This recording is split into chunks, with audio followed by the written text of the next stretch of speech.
اللهم صل على محمد وآل محمد. A'udhu billahi minash shaitanir rajim, bismillahir rahmanir rahim. En el nombre de Dios, el clemente, el misericordioso, la paz de Dios sea con todos sus profetas, desde Adán hasta Muhammad, salawatullah wa salamuhu alayhim ajma'in.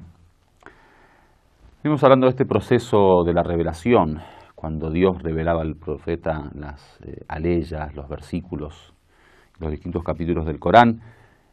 Hay un fenómeno que también está claro en la historia del Corán, que es el fenómeno del hifz o de la memorización del Corán, que hoy en día se transformó en un digamos, método utilizado por muchos musulmanes en todas partes del mundo islámico, donde existen ya escuelas de memorización, y de eso voy a hablar un poquito ya después, más adelante cuando termine esta introducción.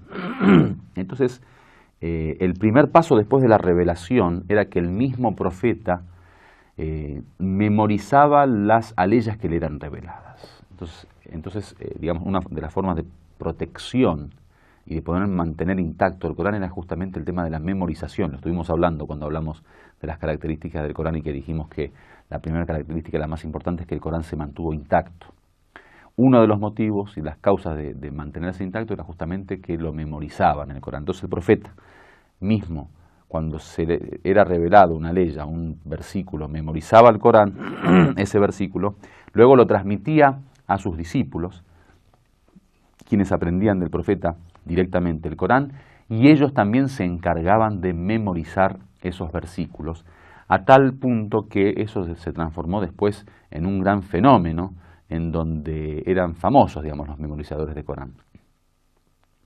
Obviamente hay un tema importante que es necesario tener en cuenta, y esto del fenómeno de la memorización. Quizá hoy en día suena medio raro para nuestra cultura y nuestro ritmo de vida, y la cantidad de información que uno maneja, o que se maneja en los medios, o en la bibliografía que existe, el tema de memorizar. Hoy ya son muy pocos aquellos que memorizan.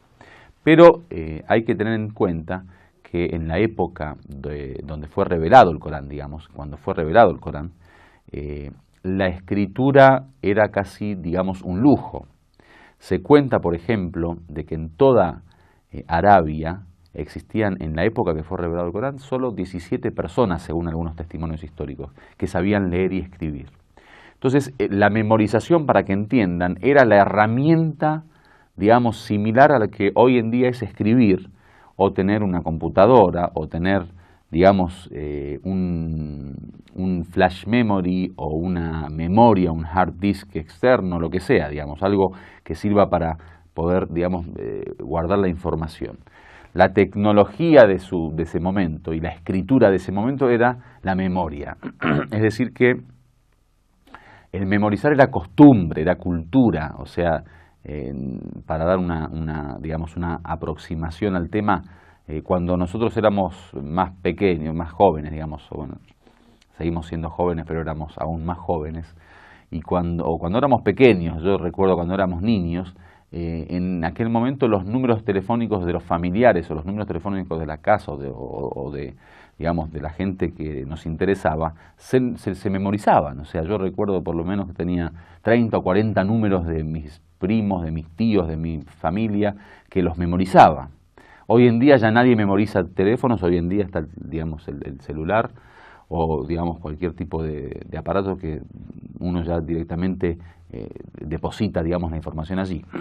Del mismo modo, el tema de las ciencias, el tema de las distintas disciplinas y especialmente el tema de lo que era considerado literatura, digamos, ya sea poesía o este tipo de cuestiones que estaban relacionadas con la literatura, ya que el pueblo árabe en sí era un pueblo que le daba mucha importancia a la literatura, era un pueblo elocuente, era un pueblo que en el tema del discurso se preocupaba mucho, y especialmente en el tema de la literatura, el tema de la poesía, como bien decía. En aquel momento había gente que memorizaba, digamos, hoy en día serían libros completos, digamos, o digamos una colección completa de poesías. Había gente que memorizaba miles de versos poéticos, y hasta ahora, digamos, existen muchos sabios, por ejemplo, con el tema de las narraciones especialmente en el mundo sunnita, por ejemplo, se acostumbra mucho el tema de la memorización de las narraciones. Entonces dice, tal persona memorizó 10.000 narraciones, 5.000 narraciones, 8.000 narraciones, 50.000 narraciones en algunos casos. Entonces, el tema de la memoria y el memorizar era parte de la cultura, además tenían una gran memoria.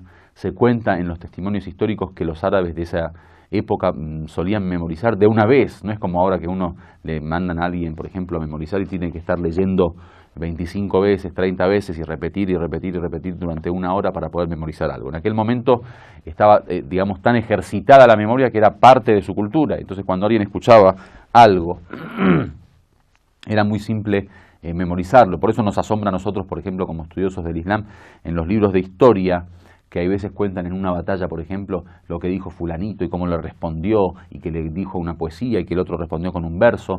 Y hay historias larguísimas que eran, digamos, lo que habían memorizado los narradores que habían participado de ahí, la gente que había escuchado, que había estado, que había presenciado, eran testigos y después, bueno, dieron sus testimonios de memoria. Uno dice, bueno, ¿cómo es que recuerda, por ejemplo, que una persona estuvo hablando durante 15 minutos y todo el discurso lo recuerda tal cual es?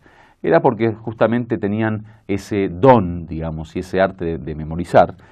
Primero por la necesidad, como dijimos, porque no se escribía. Entonces, cuando no existe forma de poder, digamos, guardar o acumular la información en la escritura, era necesario ejercitar la memoria para que quede, como decían los árabes, en los pechos. Por otro lado, el tema del Corán había que protegerlo, o sea, una estrategia profética. Por eso muchas narraciones hablan de lo mustahab, lo preferible que es, y la recompensa que tiene el memorizar Corán y todo, digamos, la bendición que significa para el memorizador de Corán el mantener el Corán. Entonces, por un lado tenemos el tema de la memoria, que era una cuestión cultural, era una costumbre, era algo normal, un uso, digamos, de esa sociedad. Por otro lado tenemos la necesidad de la protección del Corán, por lo que el mismo profeta hacía hincapié. En tercer lugar, tenemos que el Corán, digamos, descendía, digamos, y fue, digamos, transmitido a los compañeros del profeta de una forma muy bella, ¿no? O sea, el estilo lírico que tiene el Corán, el estilo poético, el estilo en las narraciones de la historia, el estilo elocuente que tiene. Todo eso hace realmente del Corán un libro que es un arte, digamos. El escucharlo realmente da mucho placer, especialmente los que entienden árabe, y la musicalidad misma que tiene. Entonces eso facilitaba mucho más esta, digamos, relevancia que se le daba a la memorización. O sea, era como quien hoy en día, por ejemplo, entre los jóvenes se enorgullecen por memorizar las canciones de tal grupo, de tal cantante. Bueno, en aquel momento el Corán era, digamos, era muy bello como discurso y era muy lindo memorizarlo para tenerlo, digamos, fresco y para poder utilizarlo en la vida. Yo le voy a leer, por ejemplo, unas aleyas ahora de forma rápida para que se den cuenta de la musicalidad y cómo para el árabe eso tenía un interés especial. Por ejemplo, el Fatiha, la sura de la apertura que dice Bismillahirrahmanirrahim, Alhamdulillahi Rabbil Alamin, Ar-Rahmanir-Rahim, Maliki Yawmiddin, Iyaka na'budu wa iyaka nasta'in, Ihdina siratal mustaqim, siratal ladina an'amta alayhim ghayril maghdubi alayhim waladdallin. O sea, si ustedes ven, digamos, tiene una forma, digamos, una musicalidad muy especial que es muy bella y muy atractiva, especialmente para el árabe.